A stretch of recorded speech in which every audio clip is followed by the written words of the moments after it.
Sorry. Okay, now I'm on. All righty. All right, Thanks, good Gabby. morning. Thank you, Chairman Thompson and committee members. It is a pleasure to be here before you this morning to present before the 2023 Special Committee on Foreign Adversary Investments and Land Purchases on the need to protect property rights in Kansas and beyond. My name is Gabriella Hoffman. I'm a senior policy analyst with the Committee for a Constructive Tomorrow. We are a public policy group based in Washington, D.C. that's been focusing on issues of energy and environment since 1985. Our organization produces studies and reports, has a large grassroots membership, and is considered a leading voice on issues such as climate change, ESG, property rights, energy policy, and similarly related issues in the free market think tank community. Property rights are inalienable to us as citizens and are foundational to a market-based society like that historically found in the United States. My hope is to illustrate the threat to property rights posed by both the federal government and corporations, foreign and domestic, colluding with them. I plan to address the following in my short remarks with you all this morning. First, concerns regarding foreign holdings of U.S. land, including adversarial nations like China that don't respect property rights. 2, how certain corporations want to limit ownership of land. And 3, how the environmental, social, and governance movement, or ESG, particularly the E-prong, poses a threat to property rights. Americans today are worried about certain foreign-held land holdings, whether it is agricultural, non-agricultural, crop, pasture, and forest, in terms of how they pose direct threats to our economy, food supply, and national security, namely those with direct and indirect ties to the Chinese Communist Party. Increasingly, China's private land and real estate holdings have raised eyebrows. The CCP now controls a total of 383,935 acres, or about 1% of foreign-held acres, through direct holdings and holdings with U.S. investors. This signifies a troubling 20-fold increase in ownership across a decade. Last year, it was revealed the Chinese-based company Fufeng Group bought 300 acres near Grand Forks Air Force Base in North Dakota. This company allegedly had deep ties to the CCP. And earlier this year in February, the City Council unanimously voted 5-0 to halt the project, citing national security risks posed by this planned facility. In the most available data from the U.S. Department of Agriculture's Foreign Holdings of U.S. Agricultural Land Report through December 2021, which was published this past July, it revealed that 40 million acres of U.S. agricultural land is foreign-owned. Kansas, in particular, has 52.4 million total acres, of which 49.2 million are privately held. And of those privately held lands, 1,183,033 acres are privately held lands that are foreign-owned, or about 2.4%. Canada, believe it or not, actually owns the largest share of land, or about 12.8 million acres, of making it about 31%, of foreign-held lands, followed by the Netherlands, which has 12%, Italy that has 7%, the UK that has 6%, and then Germany with 6%.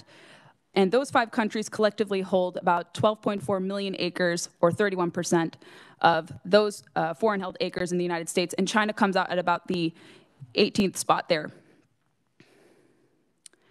While the CCP's holdings are paltry compared to the aforementioned nations, it's confounding that our government would allow purchases by the Chinese Communist Party to proceed, especially as the ruling party there is increasingly taking small and large stakes in private companies. Why would the CCP respect our laws regarding private property rights when it actively restricts access to financial markets and blatantly violates intellectual property rights at home? Foreign-held companies, especially those tied to adversary nations like China, Iran, Russia, or North Korea, aren't the only threat to property rights here in the U.S. today. Financial asset managers and the federal government are opting into what is known as the environmental, social, and governance agenda, especially the E or environmental prong, to discourage property ownership invited by property rights. The ESG acronym was originally conceived in a 2004 United Nations report called Who Cares Wins. its most devout proponents herald it as a market-friendly financial investment strategy that fosters social, corporate responsibility and sustainability in corporate boardrooms.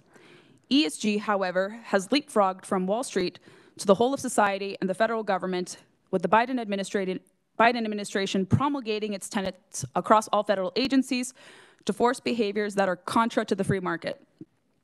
The E-prong in particular calls for phasing out fossil fuels and for transitioning to a fully net zero or decarbonized future by scaling up clean energy sources like solar and wind in totality by 2050, despite their vast shortcomings. We've all heard about the Inflation Reduction Act, and the bill was enacted about a year ago, as you all recall, and it's been billed as the, quote, single largest investment in climate and energy in America, and it appropriated $369 billion in federal spending to spur clean energy projects. The catch, however, is these clean energy projects are being subsidized by the US taxpayer. According to recent reports from the Wall Street Journal, so far $110 billion has been spurred by such investments, so to speak, and so far, through those spurring of investments, so to speak, the government has reportedly given most of those contracts, or rather invited companies with ties to South Korea, Japan, and China to take advantage of those subsidy-laden so-called investments, of which they've netted about 60% of those so-called clean energy subsidies. And if you're familiar, government subsidies often distort market investments by picking winners and losers, usually by elevating larger profitable companies over smaller, less profitable ones, thus resulting in higher prices for consumers, fewer jobs, and less economic growth. But these subsidies under the IRA won't be enough. There's already discussion among net zero adherents recommending the invoking of eminent domain, where the government seizes private property for public use to speed up and achieve this goal in a more timely fashion. In a 2019 Wisconsin Law Review paper entitled Eminent Domain Law as Climate Policy, it urged states to employ eminent domain as a clean energy policy. The paper also urges this model, if adopted, could be a, quote, template for Congress if, in the future, it enacts federal climate policy, end quote. Some in the private sector are also cheering on eminent domain as well. JP Morgan Chase CEO Jamie Dimon recommended eminent domain in a April 2022 shareholder letter, arguing it should be invoked to speed up the transition to clean energy. He argued in his letter, quote, the need to provide energy affordably and reliably for today, as well as make the necessary investments to decarbonize for tomorrow, underscores the inextricable links between economic growth, energy security, and climate change. We need more, and we need to do so immediately. We may even need to evoke eminent domain. We simply are not getting the adequate investments fast enough for grid, solar, wind, and pipeline initiatives, end quote. Not only would ESG embolden eminent domain to achieve infeasible net zero goals, pension funds and corporations are adamant about diminishing and discouraging land ownership as well. U.S. Senator Chuck Grassley warned in January of this year in a Q&A, quote, if deep-pocketed investors come in, foreign or not, it drives up prices and makes it harder for new and beginning farmers to get started, end quote. And he's not wrong. A report from the Cowboy State Daily, a Wyoming-based newspaper, reported in January as well about a diabolical plan by the not-for-profit retirement market provider, Teachers Insurance and Annuity Association, with its subsidiary Nuveen, to facilitate the separation of farming operations from its capital base by creating a model of investors owning farmland with tenant farmer leasers. The outlet reports it's the largest global manager of farmland assets, totaling $10.3 billion of farmland assets and over 2 million acres under management. But this subsidiary, Nuveen, is far hungrier for more land. It has identified and evaluated upwards of 3.8 billion acres of croplands worldwide, including about 32 million of U.S. croplands valued 420 to 500 billion here in the States, suitable for institutional investment, as they say. A company briefing related to this, entitled Institutional Farmland Ownership, Facilitating the Separation of Farming Operations from its Capital Base, argues that institutional investment can act to improve governance of farming operations by improving environmental standards and employment, while also facilitating research and development, training and trade, as well as contributing to social improvements in rural economies. Institutional investors, it also argues, who invest third-party capital can act as stewards, helping to implement appropriate ESG factors, policies, and procedures that inform the land acquisition, due diligence process, and the ongoing management of the farmland, end quote. In response to this, several states, 9 Midwestern states in particular, have taken steps to limit this type of so-called corporate farming, including here in Kansas. You already have laws in the books. But I want to kind of summarize that point as we're not seeing only just the federal government wanting to restrict property rights. We also see it manifested in the so-called free market. But when you see corporations engaging this type of behavior, trying to divorce landowners from capital, that's not free market, that's cronyism. As I mentioned before, ESG policies have invited government agencies like the Security and Exchange Commission, the SEC, a government outfit purporting to promote a market environment that is worthy of the public's trust, to interfere with day-to-day operations of small and medium-sized farms and ranches.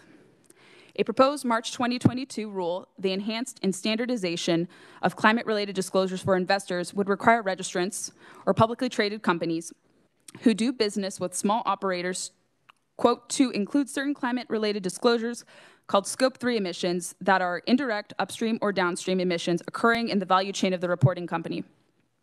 However, much to the chagrin of ESG proponents, the SEC can't regulate non-financial goals under what is known as Section 13A of the Securities Exchange Act of 1934 because it only creates rules deemed, quote, necessary or appropriate for the proper protection of investors and to ensure fair dealing in the security. Only Congress has the jurisdiction to determine rules here. Requiring smaller and medium-sized producers to adopt more rigorous reporting regimes should this ESG rule be adopted would invite massive privacy concerns that would subsequently infringe on property rights. Small and medium-sized agribusinesses operate out of their personal residences, as you all very well know, who work in farming or agriculture. Therefore, disclosing data pertaining to individual operations and day-to-day activities, should they be made public, will likely invite threats by agriculture industry opponents and make them targets of radical environmentalists intent on disrupting and stopping their operations altogether. The federal government, unfortunately, has already weaponized agencies like the Environmental Protection Agency to go after landowner property rights, including farmers and ranchers, through broadly defined Waters of the United States rules. This summer's landmark CFACT versus EPA Supreme Court decision was a major win for property rights. The court unanimously ruled that the EPA cannot regulate bodies of water that don't have continuous surface area connections with waters of the United States under a significant nexus test.